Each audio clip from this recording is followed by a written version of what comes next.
any health updates on your paper? Yeah, Will and Martin went through practice. Gafford did some individual workout, and Kai and Exum are out. What's going to be the focus between what has been the focus starting today and going up until the opener?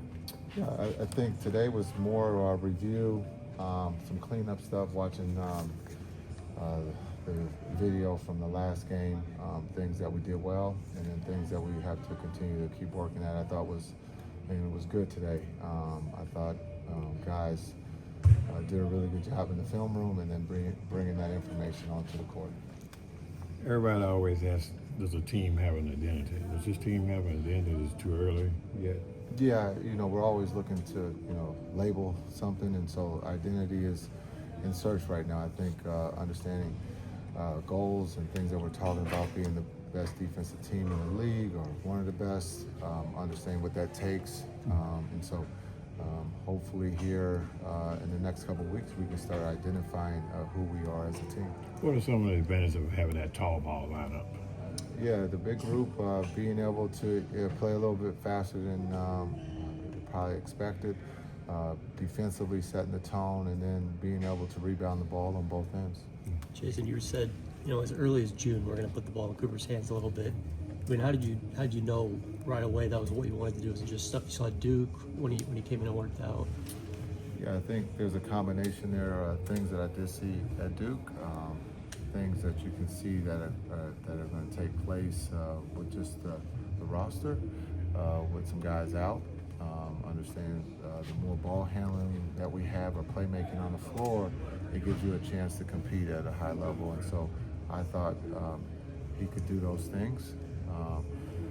I've been around different players in this league at different coaching spots that I gave the ball to because I felt that they could be successful with it. So I felt the same about Cooper, and he's done an incredible job.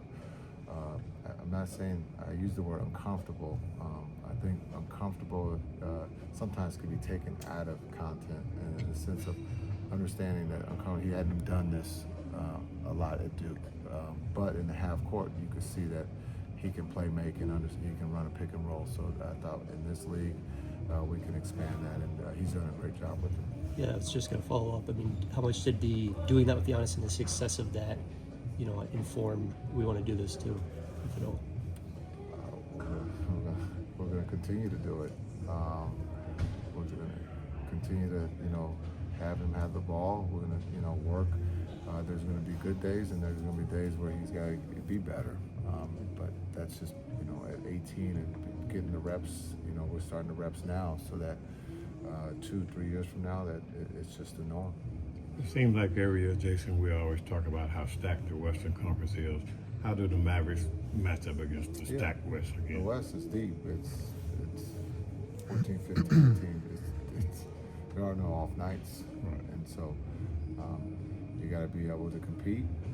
And so for us, we'll find out, very early where we stand. But I think again, being able to compete with the best, they're all in the Western Conference, and so there are no nights off. A lot of home games early, isn't it? Yeah, we start 5 right out of the chute at home. Right. Our first game is international, and so going to Mexico City and then Houston. So we got to learn to protect home if we want to be one of those elite teams. You mentioned the other night Nembhard potentially carving a place for himself in rotation. What dimension do you like that he brings so far? He's steady, understands how to play the game. Ryan is, a point guard who has set the table. In the games that we have put him in a different rotation spot, he's had success finding guys. Even when we talk about, even misses, we're getting great looks with him running the show. So again, he's steady. He gets us organized, and again, our pace does not drop off when he's at the point guard. Does he remind you of anybody? Does he remind me of anybody? JJ never passed the ball, so. I mean, he's the guy I was going to bring up. Well, that's what I thought, so Yeah. that's why I said it for you. JJ was a scorer. But I think they both compete. They both love the competition. I think a little different because we're asking Ryan. I think he can score in this league, and he has shown that. But we're asking him to set the table, and I think the guys really enjoy playing with him. How refreshing is that where a lot of guards in this league have scoring or shooting as their biggest strength? How refreshing is it to see a guy who has the passing, the floor general as his biggest strength? Yeah, I think he led the country in assists in college, Mm-hmm. and so I think you can lean into that. I think his teammates lean into that, but I think it is nice to have someone that is thinking about setting the table, and I think he'll benefit from that in this league because of his passing. He'll have an opportunity to score too because everybody knows that he's looking for his teammates. Jason, you've been around the game a long time. How have you seen the NBA change over the years? Yeah, well, I think it starts with the threes. Shooting 50-plus threes now. That was never the case in the 80s or 90s or even early 2000s. So, but I think also the athlete has changed.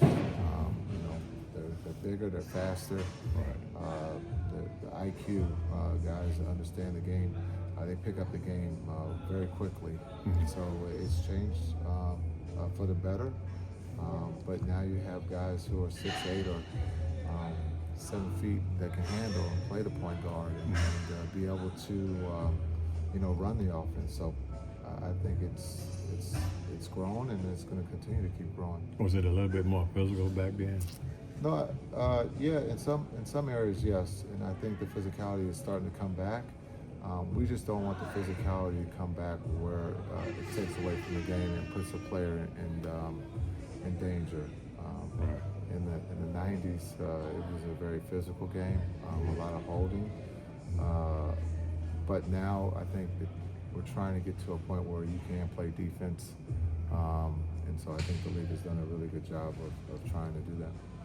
In the minutes that Anthony Davis and Derek Lively shared the floor, what are some things that you thought worked well in preseason, and what are still some growth areas? Yeah, I think when you look at AD being able to handle, D-Live being able to play make, I think offensively they're still trying to figure each other out with spacing, but overall, I think defensively both can guard 1 through 5. Both have the ability to change shots, and then rebounding the ball. We believe that we have two of the best that can go get the rebound out of position, and then again, the pace. D-Live is creating a lot of shots. He won't get the credit because of his rim run, but just giving the opportunity for AD to a lot of times have a mismatch of a smaller picking him up. Thanks, Coach. Appreciate it.